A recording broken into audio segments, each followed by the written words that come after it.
How not to screw your Philips N4450 reel-to-reel tape recorder. This is the main board.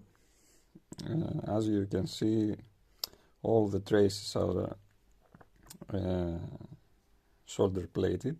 I did that myself because the solder mask was peeling off.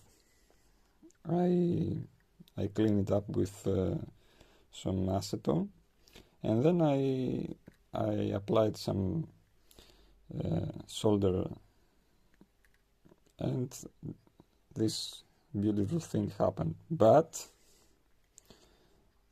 at the process, I forgot to take out the sliding things from the switches, and all the switches